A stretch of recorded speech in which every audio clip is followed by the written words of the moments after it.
and girls, your attention, please. Hello and welcome back inside the Park for Mayor for podcast number 972. This is Todd, a.k.a. Negative Camber. You know why I've asked you here. You must convince the villagers that I'm That's harmless. exactly what I need you to do tonight. Hey, look, it's the off season, which means F1 has more free time to cause problems, this week was basically 2026 prep week, right? Cadillac staffing up, Red Bull finalizing, McLaren hiring, FIA Formula One clarifying what the new era actually is. We're going to get into all of that stuff and possibly more, but I got to go get my co-host. That means I got to go all the way to the right coast of our nation, nestled near our nation's capital, where she plies her skills as a master statistician. She literally takes quantum physics and turns it on its head and shakes the change out of its pockets. You know her, you love her, the lovely, the redoubtable Grace! Grace, how you doing? I don't even know what that means, but sure. You do it. I know you do it. Yeah, all right. Watch out. Watch out for her maths. Yeah, right. She's good at that maths, folks. Maths and statistics are two different things, so. They are. But there is a little of both in each. Yes, but. But I bet you can do a mean pivot table in Excel, can't you? I haven't had to do a pivot table in a long time. I haven't either. Yeah. I know. I kind of feel like we need to go to Williams and get, brush up on Excel spreadsheets. Oh, wait a minute. They don't do that anymore. They don't do that anymore. Oh. James has fixed everything. Yeah, I guess so. I'd love to see Williams pivot tables. Man. Well, I would have loved to see James Vowles coming across them. Yeah. What? Wait a minute. Could somebody just give me a Power BI report, a dashboard? What am I looking at here? What is this? Exactly? Come on, man. What am I looking at here? This got AI in it? Where's Copilot? Oh, boy. Crazy. It's politer, apparently, if it has AI in it. So. No, I think AI is becoming the more aggressive, almost mercenary version of Clippy. Oh, I agree with the pop up in the corner, all the time. I didn't ask you. I didn't. I mean, it's bad enough that Ziggy, when I say her name, I'm always like, hey, Zig, and then Siri thinks I'm talking to her, and I'm like, fuck, talking to you every morning. Is your name Zig? No. Right. There's some cuss words, but again, we just started off trying to keep it clean. So, sure. But yeah, it's not pleasant first thing in the mornings for Siri. But No. I don't enjoy it that it's everywhere. And no, I don't want it. And it somehow made everything worse. Why do I want this? It's the shitification of everything. That's what my wife and I call it. It's true. It is. Oh, boy. So, Grace, this week in Formula One, hey, we're going to cover 5 things. And I thought I'd throw in, because I personally was touched by this, so I'm going to, take editorial freedom here. I'm going to do a little social spotlight on one driver's particular social media post that I found heartwarming.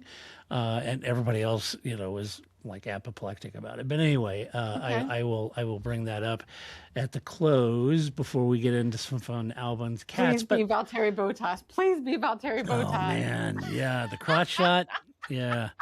And why was it moving? Can anyone? What's going on there? I don't know. This guy, I'm telling you, he's like a Wes Anderson movie in real life. He is a one-man Wes Anderson movie. He is. I agree with that. He's just hanging out with Bill Murray. I know. Owen Wilson, and yeah, it's just surreal. I don't know what's going on. Anyway, don't get me started on that. All right.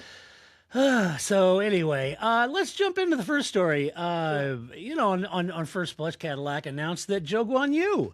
You'll remember Zhou Guanyu as the Chinese Formula One driver who drove at Sauber with Valtteri Bottas, right?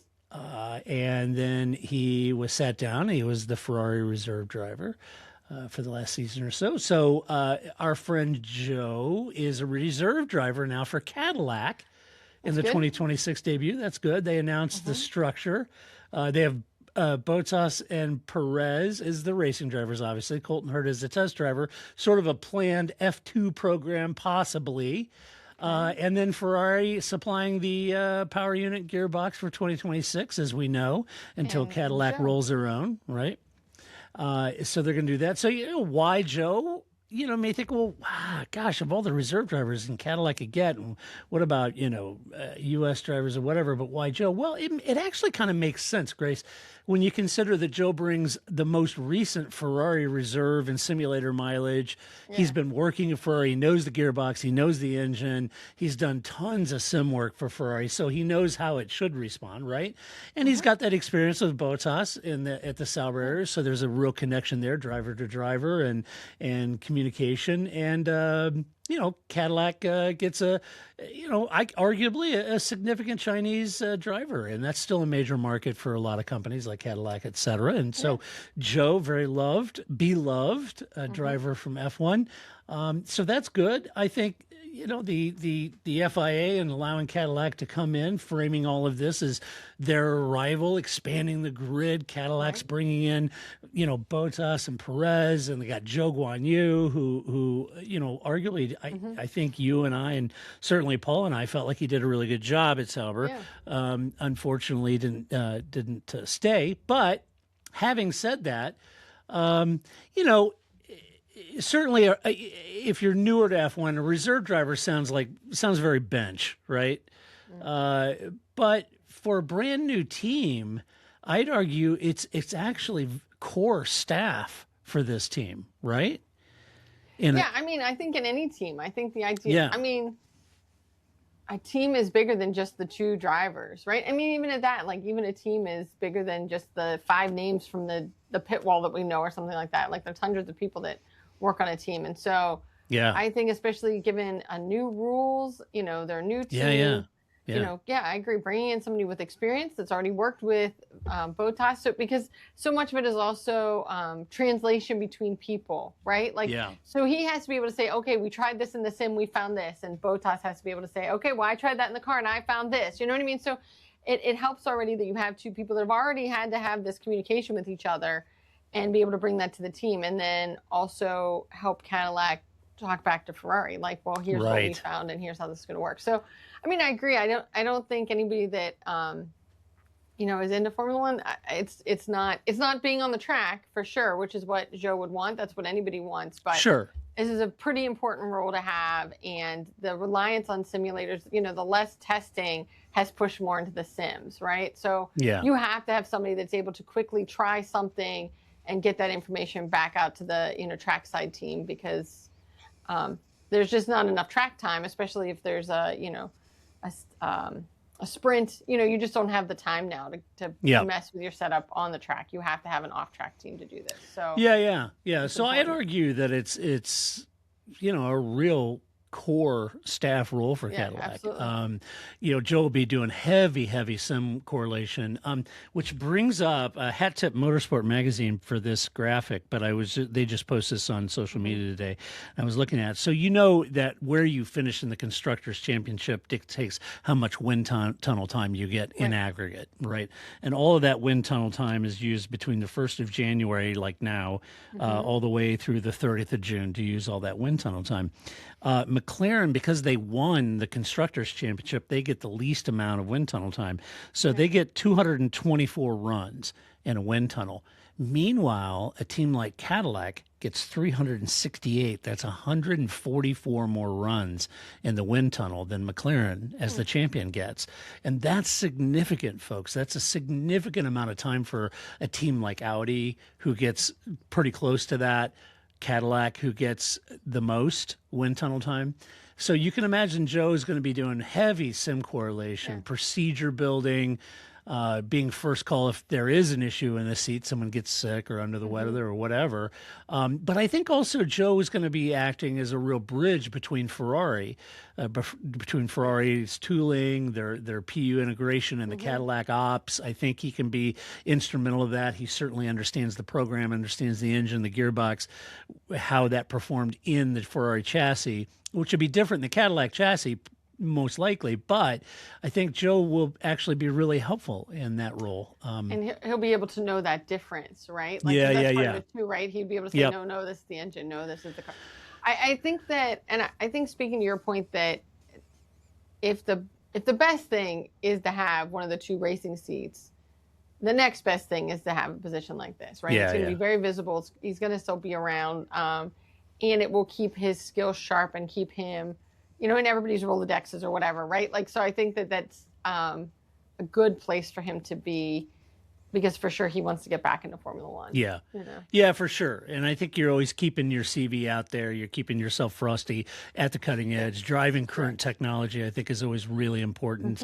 And you think of even like Yuki Tsunoda, you think, well, he got demoted as a reserve driver in Racing Bulls, but in the essence, though, he's still current. He could still jump into any car, and drive. It's still better than being an IndyCar driver or. Or not driving at all, yeah. Right. Yeah. Yeah, for sure.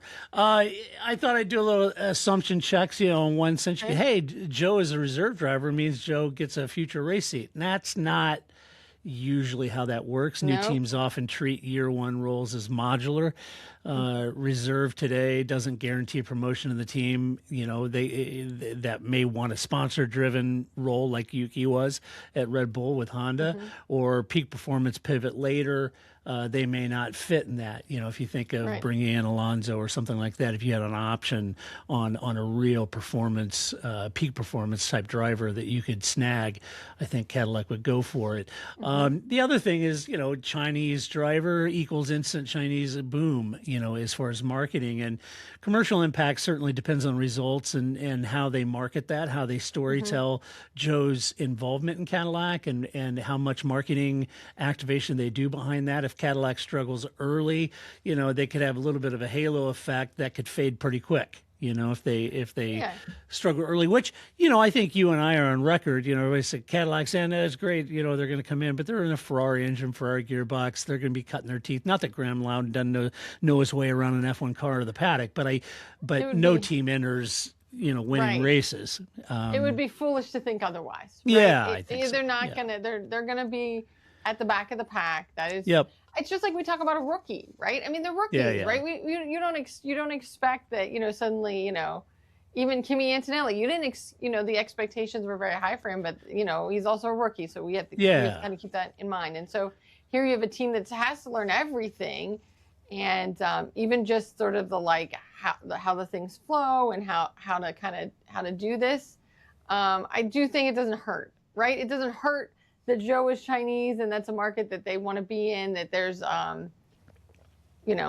it doesn't. I don't think, win on Sunday, buy on Monday. That hasn't been applicable for years. Yeah, right. That kind of idea. But it would be good to have him marketing, right? Because you could see that he's going to be at, car, his picture is going to be at car dealerships or whatever. And, having a name in Formula One, even as a reserve driver, is still going to be pretty important for that market. So yeah, I think so too. Just having his involvement in F1 is going to be good. So agree with that. So that's good news. Good news for Joe. Glad to see him. He was over at Ferrari, so it wasn't like he wasn't doing anything. He was certainly putting in tons of sim time at Ferrari and very much, at the top of his game over there. Here's what not to do, Cadillac. Listen, I came from Ferrari. Let me tell you. Here's how not to talk about your drivers in public. Right? Yeah. Here's what I do have some Ferrari news coming up, and right, I think you'll find it novel. I know. Here's how to not win. I've just spent a year doing that. So yeah, here's what you don't do. Yeah. Let's see. In other news in Formula One, well, you got Red Bull and Racing Bulls locking their 2026 lineups. We talked about this, Paul and I did last week, but I wanted to give you a chance to weigh in. They got Hadjar moves up. Arvid Lindblad in. Tsunoda's a reserve driver. They confirm Isaac Hadjar is going to partner Max. Arvid Lindblad debuts at Racing Bulls alongside Liam Lawson. Tsunoda shifts to reserve for both teams. Which is good. Hadjar scored, points in 10 races, took the maiden podium. What was it, the Dutch Grand Prix, maybe? Yeah, I think it was more people were joking, because nobody likes the second seat at Red Bull, that it was the opposite. Like, I don't think anybody denies that he shouldn't get that seat. It was just sort of like an NBA team tanking. Right? Yeah, like, we're doing too good. I don't actually want that seat, so I'm going to crash out in this race so that they overlook me. I don't think anybody doesn't think that Hadjar should have that. No. Take Liam. Right. He's better. You take that guy. Yeah. Yeah. Yeah, so that's good. Lindblad's promotion certainly justified by his performance in the feeder series and his FP1 appearances. I think he acquitted himself very well, and so I think that's good. Laurent Mekies framed it as, Red Bull doesn't see Hajar's seat as a landing point, more a continuing development path for the Ukester. Look, this is, in my opinion, this is just Red Bull doing Red Bull things, right? Promote fast, evaluate faster. Right? Yes, break everybody. Kind of what they do. The big 2026 subtext is the new regs and their new Red Bull Ford powertrains means they're choosing a lineup that's flexible and possibly moldable with Isaac in there around a new technical package, which may be good in that sense, right? You've got Max, who we're all pretty, I think we're all pretty convinced he'll get on top of whatever he's given.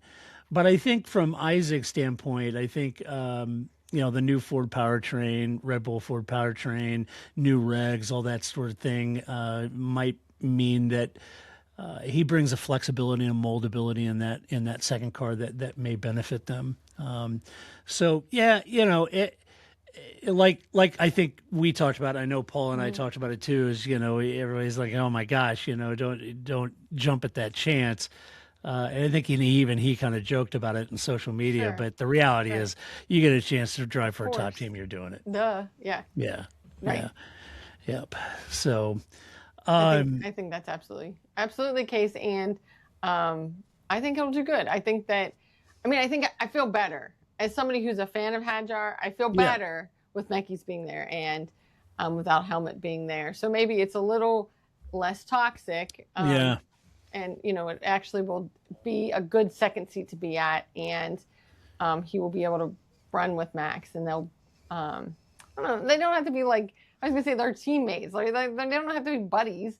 But, it just doesn't seem so cursed, right? It doesn't just seem like, oh, you're the number 2 driver and it's terrible, right? So hopefully things have changed there now. That seems to be where they ended last season. So hopefully it'll be on the up and up for Hajar. I don't want to see it, brought to all the memes of him, like with all the other, like with Albon and Gasly, like all the other drivers that have been thrown out of that seat. So and the assumption check for me is, okay, Hajar, he's going to be instantly competitive next to Max. And, look, the second Red Bull seat has eaten careers, as you just alluded to, Grace. Right. It's just eaten careers. The real bar for me might be don't collapse strategically, not beat Max.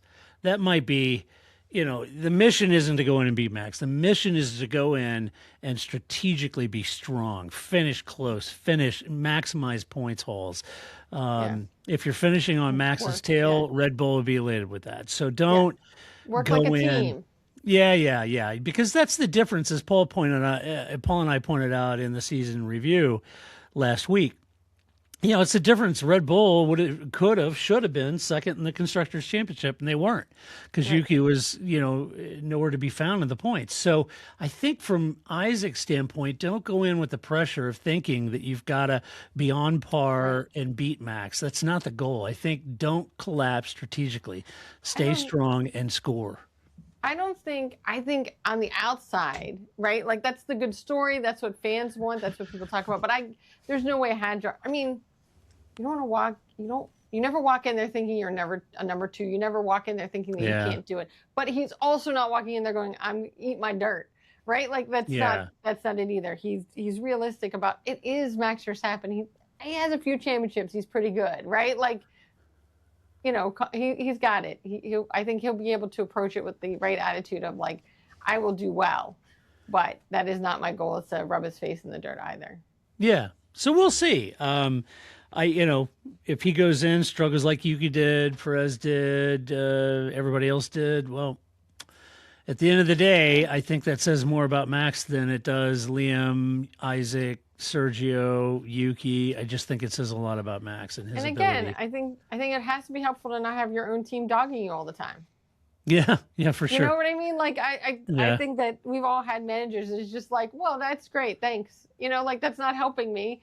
So it would, I think again, supportive seems like, again, I'm not asking to like create him like a baby, little Hajar, but like supportive would be nice, right? Yeah. Like not dogging me to the press behind my back at every turn, right? Like that's all I want. Don't go all Marco on him. Right. Just have an honest assessment of where the team is, right? And that's the difference. You're not going to get the Marco-isms out of Mekis. You're just not going to get that sort of toxicity out of Red Bull at this point. I think those days are probably over.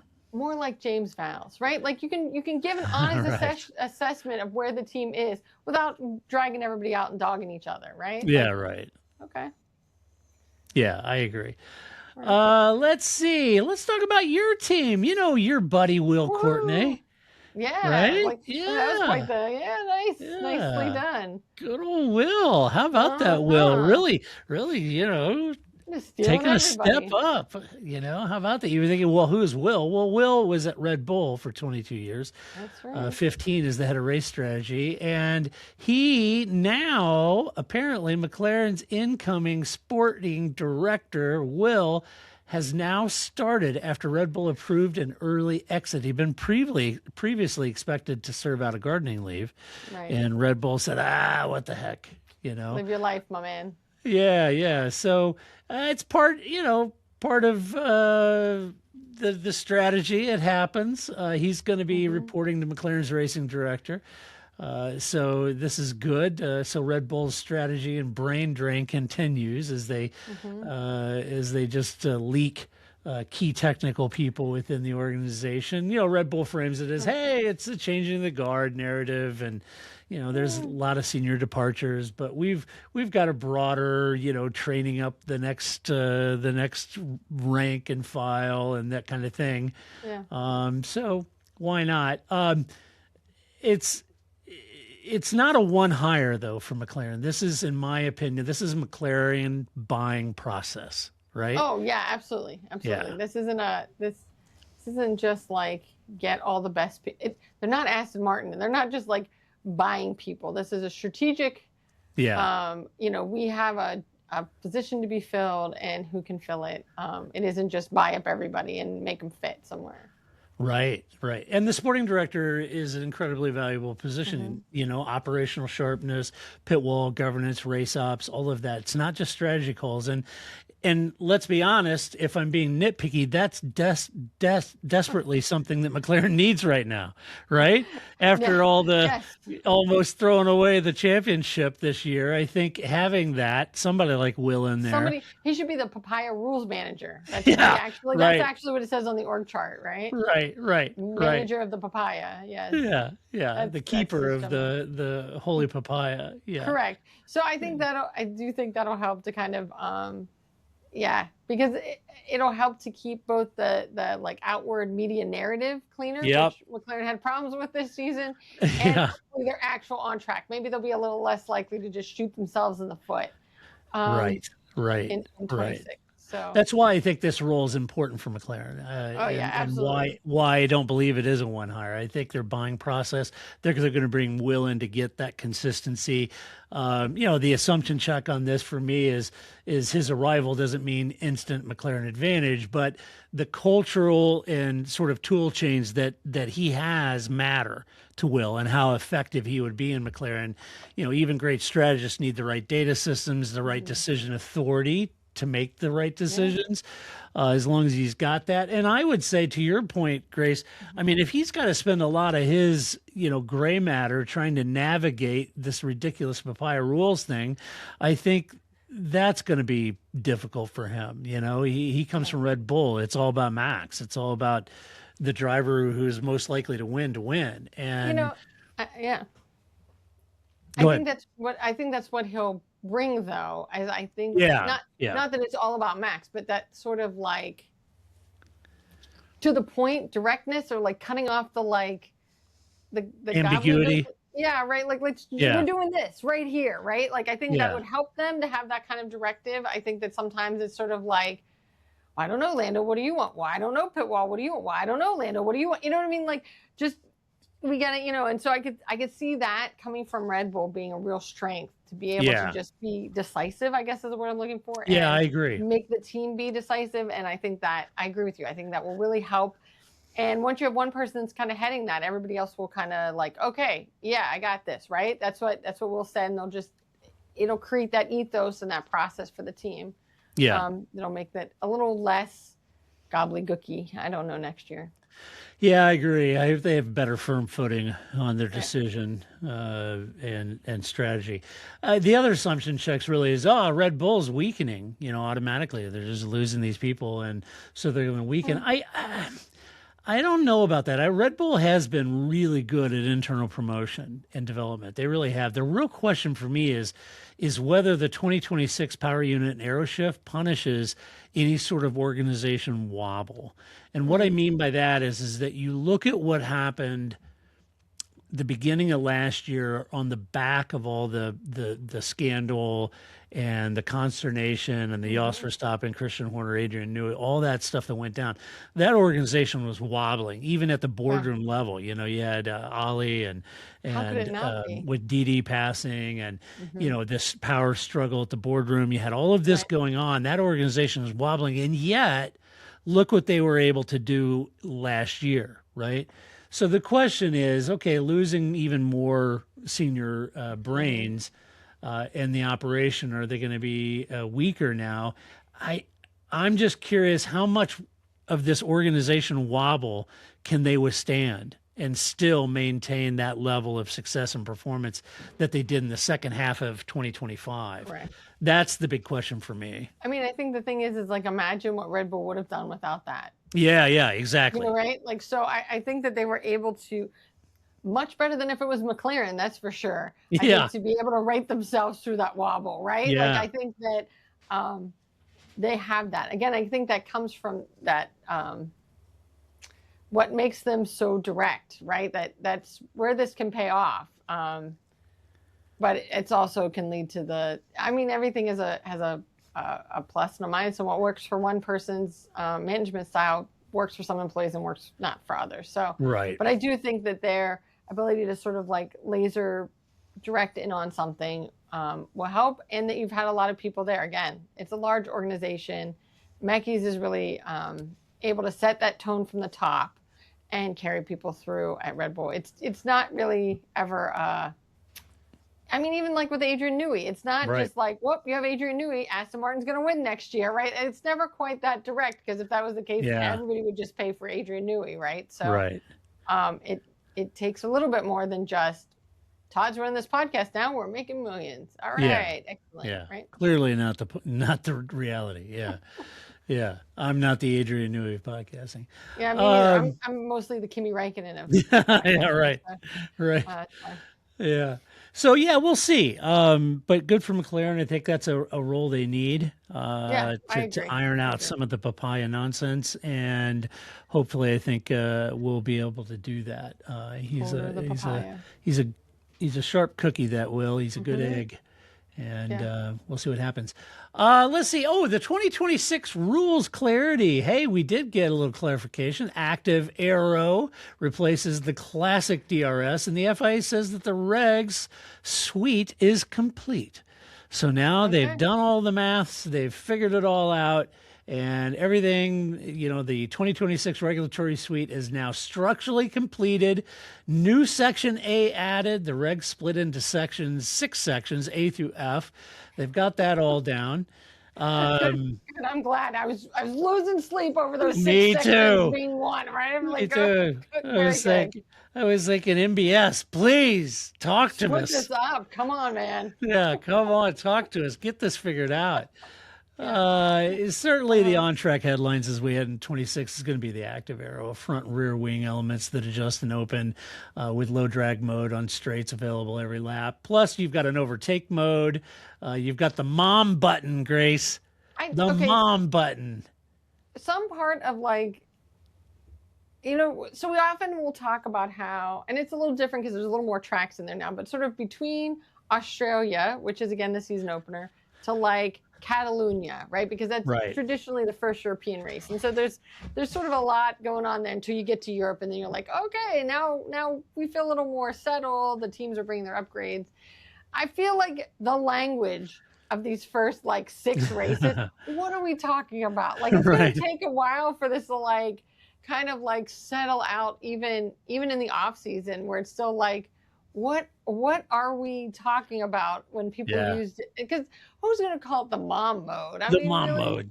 The mom mode. And nobody wants to call it the boost button, you know? So it's like they're going to have to figure out some way to like, and maybe they'll just use some like boost button seems very American, right? Like they'll come up with some, you know, much larger, more complicated word to say the same thing in a very British kind of way, right? Like a prize giving gala. Yes, right. Like well, it's award giving. Yeah, yeah, right. it's a award show. An award show, right? So I think that it'll just take some time until we get to Catalunya to kind of like shake this all out and figure out what's going on with all this. I know. The terms around the rule change. I don't want to get way out over my skis on this, but I mean, you've got the Aero low drag mode, you've got the overtake mode triggered within 1 second, you've got the boost button now. I mean, the sport is explicitly gamifying energy deployment at this point, you know?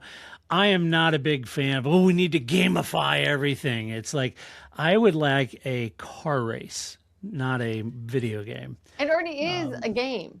Yeah. Right? Like, I mean, it's like we don't need to gamify basketball. It's already basketball, right? Like, yeah, exactly. I don't need to gamify anything. It's already a game. Yeah, and we already had Formula E. I don't know, like, I know. Didn't we already go through all of this? Why don't we I know, we again? did. We did. I don't know. Yeah, it's, I don't know. Anyway, but, you know, the power unit direction, still a 1.6 liter V6 turbo hybrid, but it is shifting to a 50-50 split between ICE and electric. Plus, Grace, should we send a get well soon card to MGUH? I mean, it's done. It's the end. Should we send a potted plant? I mean, was there a funeral for it? You know?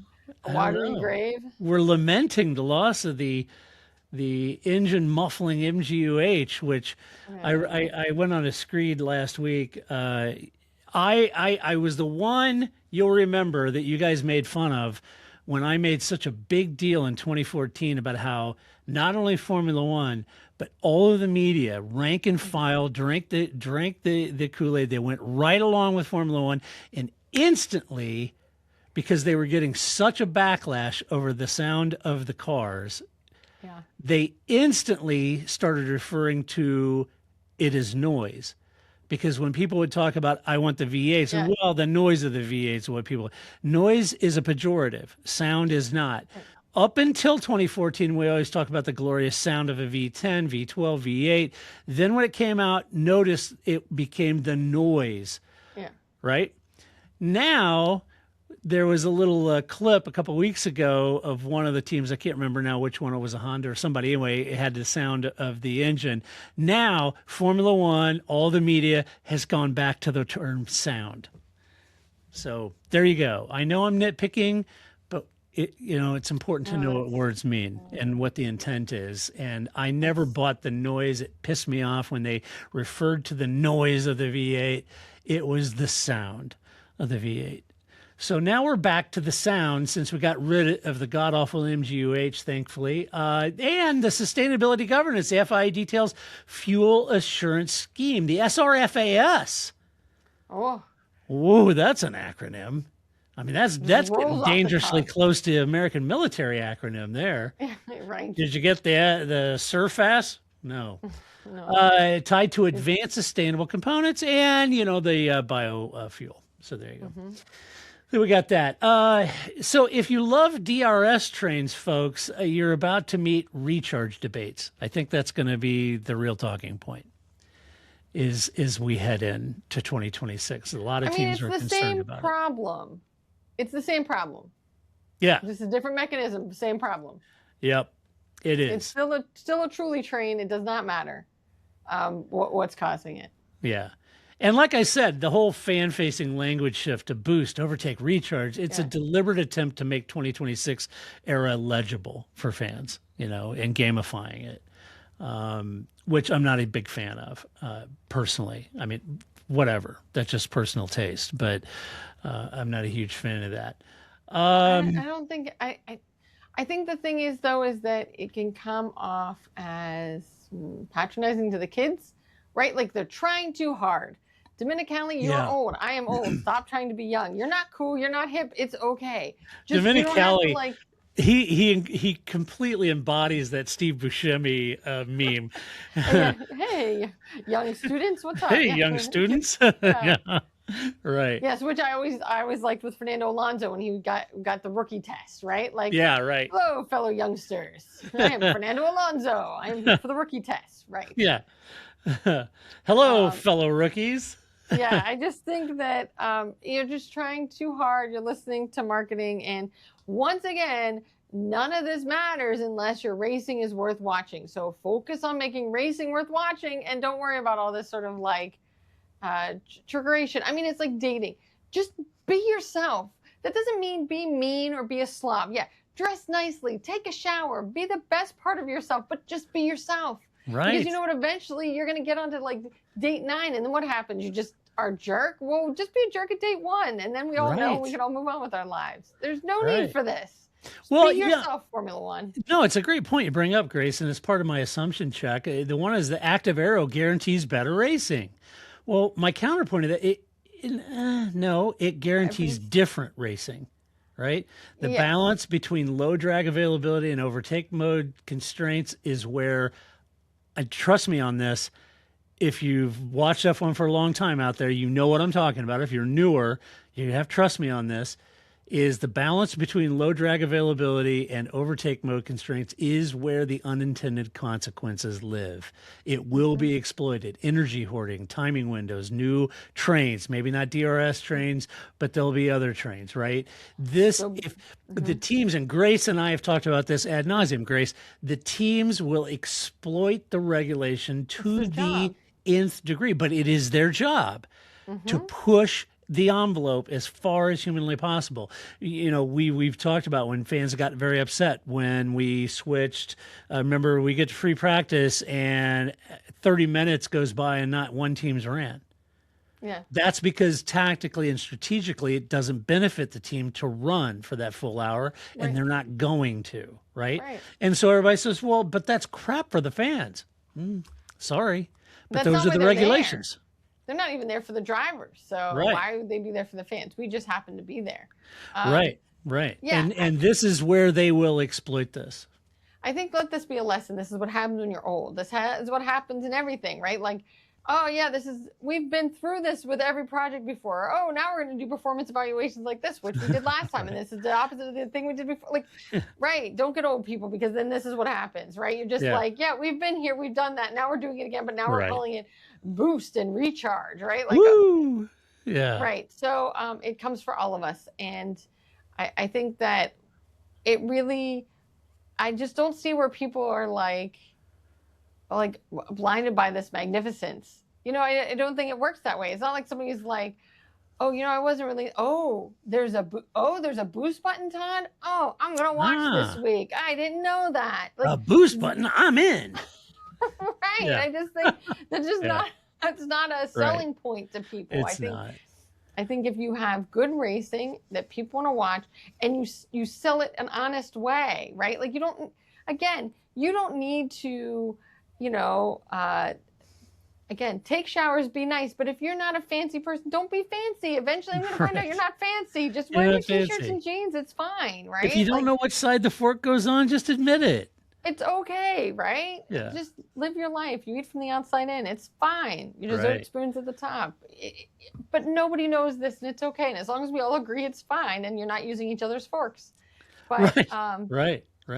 And it brings trying so hard. I know they are. It brings up another assumption I was thinking about. Well, more driver tools equals more of a spectacle, right? With the boost and the recharge and all that.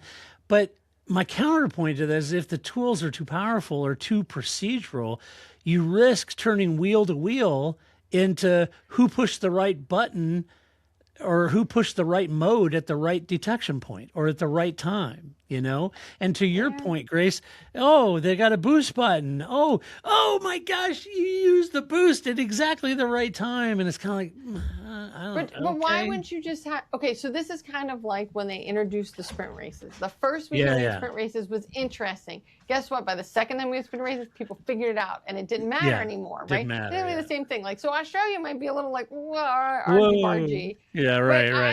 By the time we get to Catalonia, it'll be a non sequitur because everybody will be like, oh, energy hoarding here, and you hoard your energy here, and you go like this is going the Straits, and you go like, you know what I mean? Yeah. People have figured it out, and it won't. At least for the front teams, it won't be such a thing. It'll be. It's why rain. It's people always talking about rain being the great equalizer. That's why. And so this isn't going to replace that though, right? No, like just giving the drivers more buttons to push is not gonna make the racing better. I know. I mean, I sum it up as DRS is dead. Long live DRS. And it's now with 3 buttons and a philosophy degree, basically. Oh my gosh. Is where they are. So I don't know. Like I said, I'm not trying to be a negative Nancy on this, but I think it's just there'll be some hype around it. The first it will be confusing in Australia for us to figure out, for them to watch. Yeah. And let alone whatever graphics they come up with on Apple TV. Oh, crap. I didn't even think of that. They'll be terrible because they're going to be terrible. So maybe that should be a feature next season. What does this graph mean? With Grace? The Tim Cook Pole Award. The Tim Cook Driver of the Day. This has 7 axes in it. What is it trying to tell me? Nobody knows. I give it 3 Tims. That drive was 5 Tims. This is great. All right. So, but I do think that there's a point to, and they're professional. Like, have you seen their steering wheel? Like, what's a couple more buttons? It's not like they're just. What's 3 more buttons? I mean, they'll adapt. They'll be fine. They're very smart. They know what they're doing. And what seems like a really hard task to you or I, perhaps they've been doing it since they were 4. Yeah. It's not the same. I know. Well, and also the 2026 preseason calendar's taking shape, right? Published calendar. And Ferrari's all-in early gamble is their template that they're heading into 26. This is going to make Grace laugh. Why not? You got Mercedes. They're going to, throw some renders out January 22nd. Digital season launch February 2nd. Williams FW48 livery reveal February 3rd-ish. Testing, you got Barcelona, Bahrain, and then Australia begins, March 6th? Yeah. Something like that. But the Ferrari angle was interesting that came out this with Fred Vasseur reportedly switching resources to 2026 as early as last April. They expect a Fiorano shakedown, Spec A in Barcelona, and Spec B. They're dropping them like a double album drop here. Spec B for Bahrain, meaning we'll get an early read on whether the philosophy works or not. This was the whole thing, right? Yeah. Certainly it's a concrete storyline, but the sacrifice of 2025 competitiveness for 2026 upside is high risk. At super best, high risk. It's very high risk, right?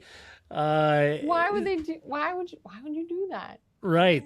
Yeah, and you think, well, hey, but the early switch guarantees Ferrari advantage, right? Because they've been working on it since April. But does it? Early switch can also mean that your early commitment to the wrong concept. Correct. Right? So if correlation is off, you just arrive at the wrong destination much faster.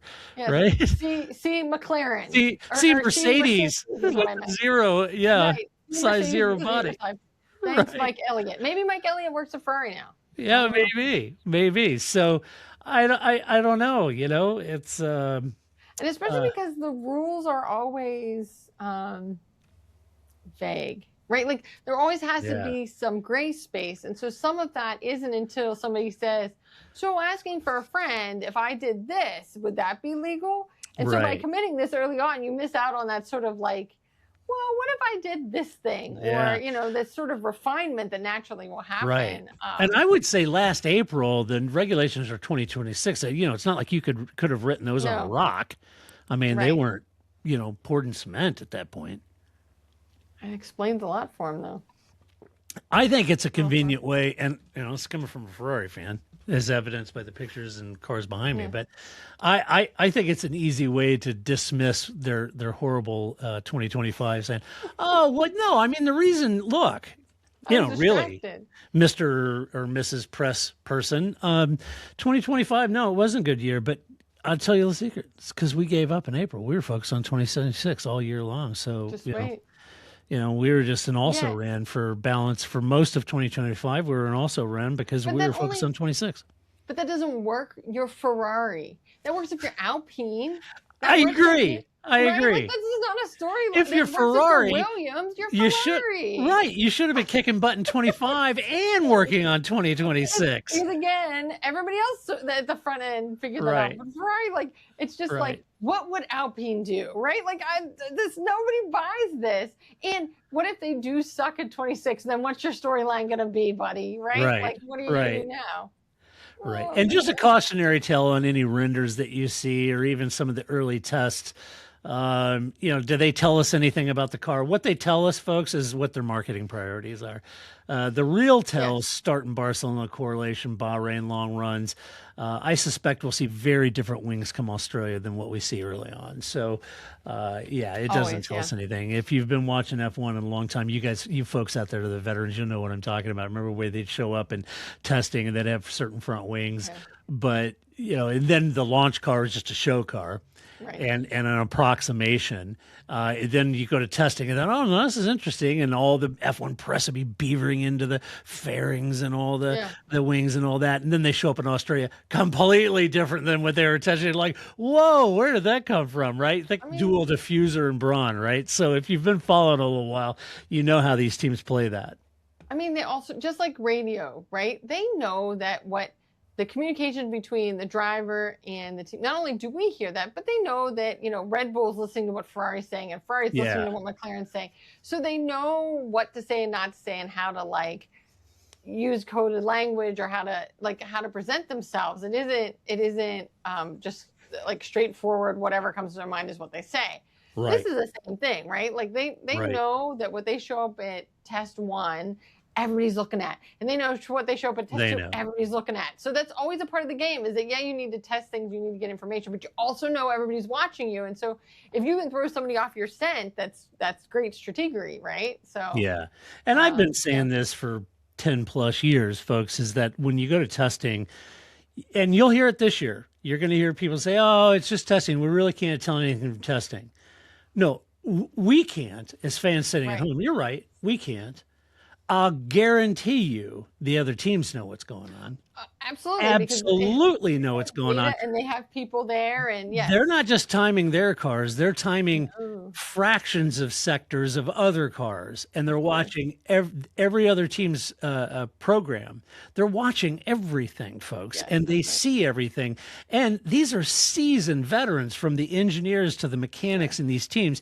These are professional Formula One people. They know this sport inside and out so much better than we do, and they're watching every move. They can tell, when a team's doing something with tires, what they're doing. They know this. Ask Paul Charsley. Even in IMSA, they know. So they know. So they can tell. We may sit at home and say, you really can't tell anything from testing. We don't know who's going to be fast. I'll guarantee you, come the last testing session, somebody at Aston Martin knows who's going to be the quickest car out there. They'll know. I think this is similar to back when we talked about the Halo and whether or not the Halo should be the car. Yeah. I don't know, right? I can't make that decision, but sure as hell there's somebody in your team that's looking at the data and can make that decision and can be like, yes, this is a good idea. No, this is a bad idea. Right. I can't do that. But you sure as hell hope that somebody on the pit wall and whoever has your data and has your 2 drivers and what's happening on the track with the other team knows. That's their job, right? That's going to be Will's job, is to figure these things out. I don't know. I can write you a survey, but I don't know what that means that Aston Martin did this around the track, right? Yeah. That's not my job. So I think it's more of a warning that it's kind of like watching FP1. Just because, I don't know, Aston Martin's top of the sheets at FP1 doesn't mean they're going to win, right? So just because somebody's fast in testing, that's not what you should be looking at. But all those things you could be looking at, we don't have access to. Yeah. Yeah, no, I totally agree. So we'll see what happens. Okay. It'll be interesting. Hey, before we jump into Albin's Cats, I want to just bring up a social media spotlight that Pierre Gasly, I thought, and very touching. So Michael Schumacher shares a birthday with my youngest daughter. And so for Schumacher's birthday, January 3rd, he's 57 now. Pierre Gasly was skiing and paying homage to Michael Schumacher. He was out in a red, like Ferrari red ski jacket with the Marlboro logo, which is exactly what Michael was wearing when he was skiing. And he got injured. And so Pierre, a great post, skiing tribute reference to Michael's birthday, basically saying, that he was thinking of Michael on his birthday. And I love that about Pierre. I really do like Pierre a lot. I think he's a really good guy. Certainly his love of Jules Bianchi and those, he's got a lot of empathy, does Pierre, and I really do like that about him. So that was mad. You get the whole debate online about it. The internet can't just let a heartfelt post be just heartfelt. Everybody's got to weigh in. Anything you post, anything even vaguely 90s F1 coded, then the comments become a dissertation, and or Marlboro, or now tobacco. And I love how people love to judge historic Earth by today's cultural mores, and it's frustrating as hell. Could you not just let Pierre honor Michael Schumacher and his legacy in Formula One and a heartfelt tribute? And so to Pierre, I say, great job. I loved it. The car behind me on the wall there, that has Marlboro on the back wing. That's Schumacher's car right there.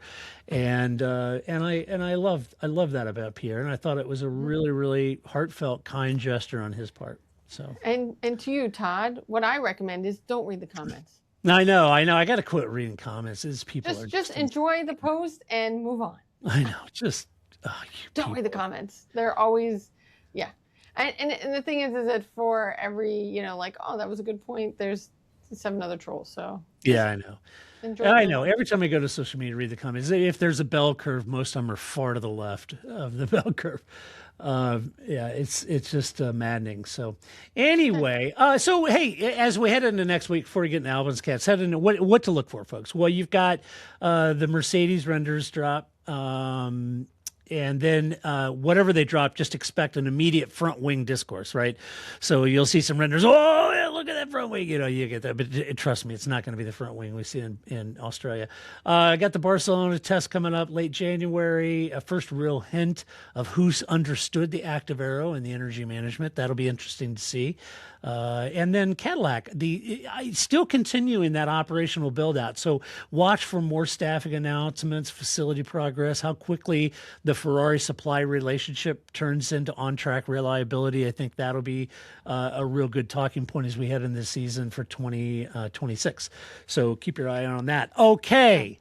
Now we've got all of that out of the way. That typically means that at this point we slide ever so easily into Albon's Cats. Oh, yes, we do. All right, Grace, you got any Albon's Cats for us? I do, but actually this week it's less Albon's Cats and more kvetching with Grace. That often happens on this, but this has been a repeated kvetch, surprise.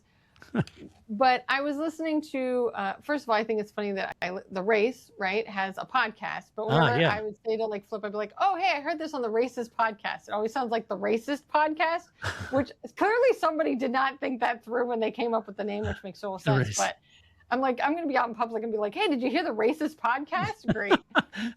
That's my favorite one. Interesting listening, Grace. The Racist podcast. But anyway, so the Racist podcast, they were kind of doing a, what's coming up in 2026. With Ed Straw? Yeah. So, but he starts out the pod by going, with only a 3.5-week break, I was like, I have no idea what else they spoke about for the next hour. You know how, I was talking about how when Lindblad, they were pointing out that he wasn't alive when Alonso won his championship, and it's just oh God, I'm so old, right? That's how I felt. I have no idea what else they talked about on that podcast because I'm like, what? It's 3.5 weeks. What has happened to the off season? I remember in the olden days we used to have months of off season. Oh, I know. Yeah. The only thing we had to cling to was the Vroom. I know. There's not even time for Vroom. There's 3.5 weeks. You get your 2 weeks for Christmas and New Year's and the holidays, and then it's right back to work. And then it's full bore Ed Straw. And I don't even leave my couch. And Scott Mitchell mommed. You got Mitchell mommed, didn't you? I don't understand. understand how people can do this that work in this sport. I know. Because for sure, I also feel like, so now I'm just trying to like, over the holidays, I'm just trying to cram in as much football and basketball as possible. Because I have no idea what's going on in those sports, because I used to be that, racing kind of ended and then football sort of picked up. But like football, we're at the playoffs by the time the racing really ended. I'm like, you do know that your Steelers, based on a missed field goal, clinched AFC North. I did watch the game last night, and I do feel bad bringing up football because it hasn't been so great. Not for me. No, not at all. I do get enough of the Chiron to go.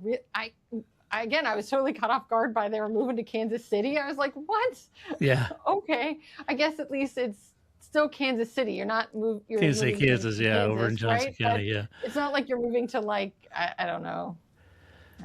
Pittsburgh or something. Like I could tell you the whole story between Jackson County and Joco, or Johnson County, and this whole, it's a whole bushwhacker, jayhawker thing over there. But anyway, being a Kansas City, I don't live there now, but I was born and raised there. I get it. I mean, I don't live in Pittsburgh, but that's where I was born. So I get that. But it was just sort of like, man, could anything go worse for the Chiefs? Oh, yeah, there it is. Oh, okay, there it is. So that's pretty bad. Yeah. Yeah. I grew up going to Arrowhead. It was built in 72, and the reason it's so good is because the Truman Sports Complex has acres and acres and acres of parking. It's just so easy to park there and to tailgate and to barbecue. And there's a whole camaraderie and sense of community there. And that's what's made the Chiefs fans such great F1 or NFL fans. But anyway, it's all gone now. So I did watch the Steelers game last night, but it's like even at work we're talking about it, and I'm like, my knowledge is very short, right? Like I can only talk like 2 or 3 points in, and I'm like, I don't know, I haven't been watching this season because Formula One's taken up all of my life. So and it's McLaren, so I had to keep watching. I had to keep paying attention. It wasn't like to the last race. Right, it wasn't like Red Bull, whatever. I'll stop paying attention now. So I know Zach Brown took it down to a nail biter. Did Zach? Good job, Papaya Rules. In basketball, I'm watching it, going, wait, when did that guy go to that team? Well, basketball's been going on for a while. So I'm just so behind on all my sports. I just feel like I'm like drinking from a fire hydrant right now, trying to get. And you haven't even watched an Arsenal game, have you? Paul's all mad at me because Arsenal's winning. So. Yeah, and Daytona's in like 2 weeks. I know Daytona's coming up. Paul's in Daytona. We got IMSA coming up. 24 hour. The roar before the 24 or whatever it is they call it. Yeah. The roar before the 24. Yeah. Yes. So in the off season, Paul's race is coming up, folks. So get ready. I'm just not prepared for anything or how fast this is going, and that's why when Ed Straw was like, "With 3.5 weeks to go," I'm like, I'm out. 3.5 weeks. 3.5 weeks. Damn you, Ed Straw. Ed, you're a good guy. I love your work. So keep it up. My only thing with Ed is that because he always does the Grammarly commercials. So anytime he uses a bad pun, which I hate puns, I'm like, oh, did Grammarly suggest that, Ed? Was that one of their suggestions for you? Did you come up with that on your own? Yeah. Or was that your own writing? Right. But no. So the Racist podcast is a great listen. But the Racist podcast. I'm just not prepared. That, like you said, January 22nd, like at the end of January, we're already like back into testing. I need more time to catch up on things. This is too much. Yes, too much, and I don't go anywhere and follow anything. I agree. Shall we do some mailbag? Yeah, let's do it. You want to do that? You've got mail. Hey, Rusty asked a really good question, and I'm going to reach out to our listeners. I'd love to get your opinion on this, seriously. And Rusty, I don't know that I have a great answer for you, but I will try to remember to ask Paul the next time he's on, because it's a great question. Rusty asked this. Rusty asked this: the ground effect cars have been very difficult for Lewis and not just at Ferrari. What do you think it is about these cars that prevented Lewis from ever getting comfortable with them? And I think it's a great, great question. And, on first blush, you could say, well, is that a reality? Has it just been these ground effects cars? You could say, well, yes, because he was struggling at Mercedes. Mercedes themselves were struggling, right? And you could say he's struggling at Ferrari, and Ferrari themselves was struggling, and he didn't do as well as Charles Leclerc, and then George Russell got the best of him in the last year at Mercedes. But I I think there's something to that. And the reason I say that, Rusty, is because I equate this to Daniel Ricciardo with the 2014 regulation change with the hybrid. Right. Ever since 2014, Daniel just never seemed to be able to get on top of that car. He went to Renault, went to McLaren. He just never seemed to be able to get on top of it for whatever reason. It just wasn't in the cards. And is that happening to Lewis now? Was that ground effects car just something about that car and the way it performs was so alien to Lewis that it was difficult for him to get on top of? I think it was difficult for everybody. I think it was more difficult for him. Yeah. I don't know that any of the drivers. I mean, I think that it was fundamentally always problematic for the drivers. But also, I think his driver style doesn't really suit that in a way that the newer drivers were able to. I don't mean that ageist. I mean that like he learned how to drive like A, and they all came in driving like B, and this is more suited for B. I think that's a fair. I think it's a fair assessment, Grace. And the reason I say, you said, well, but Alonso's not struggling with the ground effects. Well, is he? Is he not? I think he is. I think everybody is. Is he not? Because I mean, the Aston Martin, he did well in the Aston Martin, and he did better than Lance, but Lance isn't Charles Leclerc, right? That's right. So. Is he? I don't know. Nico Hulkenberg, doing well at Sauber, got his first podium, that kind of thing. I don't know. I think, honestly, Rusty, if I had to put my finger on it, I don't think Lewis has forgotten how to drive a car in any stretch of the imagination. He's a wonderful talent. I honestly think a lot of it is just psychological for him. I think Lewis has been a guy that wears his heart on his sleeve and adulation, support, both verbal and social media and those kind of things are really important to him. Now, you can think that's silly or you can totally understand that. Doesn't really matter. But for Lewis, that is important to him. His persona, his brand, those kind of things are important. He loves that adulation. It's not, you can say, well, he's a narcissist or whatever. Who knows? I don't know Lewis well enough to know one way or the other. I will tell you, though, that adulation and support is a motivator for him personally. It motivates him. And I think going to Ferrari, anyone will tell you that going to Ferrari may be a dream of many, but it's not an easy transition. Look at Fernando Alonso. Look at Sebastian Vettel, right? Look at Carlos Sainz. Look at what Lewis is going through. Even look at Charles Leclerc. Charles Leclerc went to Ferrari. Look at how much he's struggling and the pressure of the Tifosi, the pressure of the system. And Charles speaks fluent Italian too, and Lewis does not, right? So I think it just, in his mind's eye, he saw it working out, sort of like it did for Schumacher. I don't think he went in thinking, I'm going to do a Schumacher. I just think he went in thinking that this would gel and it would work and it would be successful, and it's not. And I think that's taken the stuffing out of him. And I think once it deflates Lewis a little bit, I think that has an impact on him. If he would have been in a McLaren, last year, would he have drove well? Yeah, I think he would have. So I don't know. That's why I put it out to you listeners. What do you guys think? Do you all feel like it kind of is the ground effects car, and maybe that's really what the struggle is? Also more vocal about it. Mm-hmm. Right? I mean, he says it out loud. He does. You know what I mean? I don't think anybody has enjoyed this car or done well in this car. Right. In that sense, but he tells us that.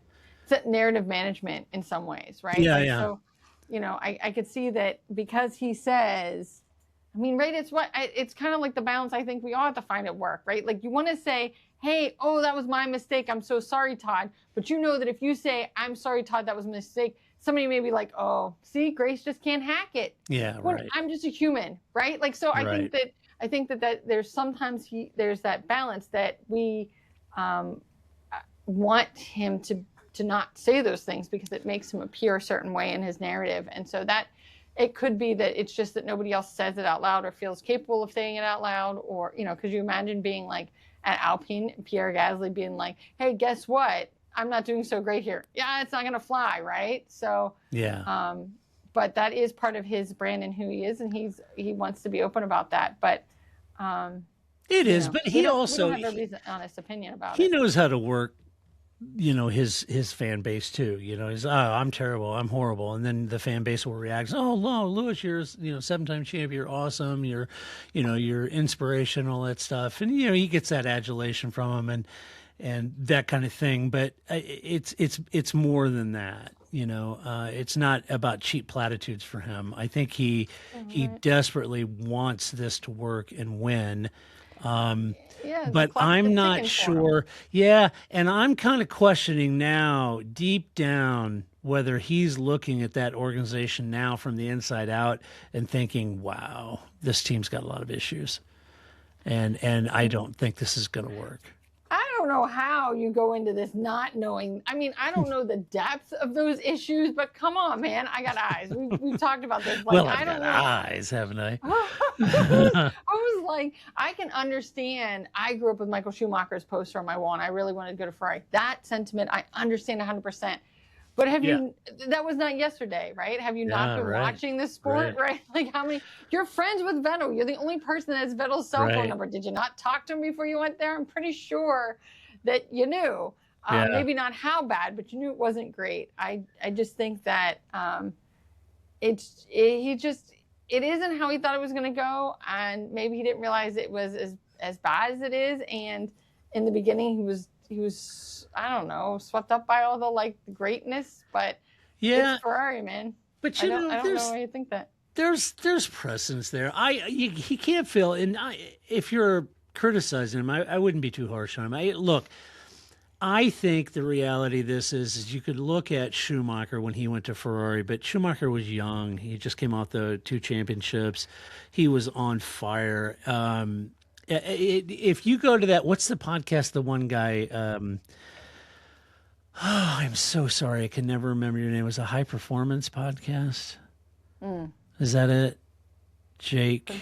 Oh yeah. With Jake Humphrey. Yes. Yes. That's high performance. And the other guy, Lamb. Yeah. It's like, yeah. Jake Humphrey and the other guy. Jake Humphrey and the other, he had Willman on, the producer of Top Gear and Grand. Yeah. Okay.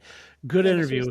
But he talks about Schumacher in there. And if you haven't listened to that, go find the section where Willman talks about Schumacher and the kind of guy he is and what he did at Ferrari and the difference. That's not what Lewis is doing. That was a different era. Michael went in and did something with that team very few have ever, nobody's done. Nobody's repeated, right? But he did it in a certain way. And listen to Willman because he says it far better than I can paraphrase it. So go listen to that. But I think that is the difference. When Michael came back out of retirement, Mercedes car was struggling. The pace wasn't there. It was tough, and they let him go. Yeah. And so if it doesn't work for Lewis and he ends up retiring, I don't hold that against him. Schumacher couldn't make it at Mercedes, so it happened. It just sucks because this is not. I mean, you didn't have another choice, right? Because he couldn't have stayed at McLaren. Or I keep doing that. Mercedes. Someday I'll stop doing that. Mercedes. Yeah. They just need to be a different team, so I stop having that problem. But anyway, Mercedes. They weren't going to keep him. They were going to bring on Kimi Antonelli. So they weren't. He didn't really have another option that was viable. And so I can see that you really thought Ferrari was going to be different. But I don't. It's also where else are you going to go? So yep, agreed. All right. Well, let us know what you guys think. I'd love to hear your opinions on it. Just send us a note, leave a comment in the post of this or on social media. That would be great too. Anyway, all right. Well, that does it for this podcast. But you can share your opinion. Just go to theparkforme.com. Share your opinion with decorum and civility. As always, a huge thank you to our Patreon supporters because we could not and would not do this podcast if it weren't for you. Like literally, if we didn't have Patreon supporters, this podcast would not exist. And so we cannot do this without you. So we are incredibly grateful. And we will be back next week with more Formula One news. We'll be talking about it. And until that time next week, when we come back to do it all over again, this is Todd, a.k.a. Negative Camper, saying so long, Grace. See you next week. That's it, man. Game over, man. It's game over.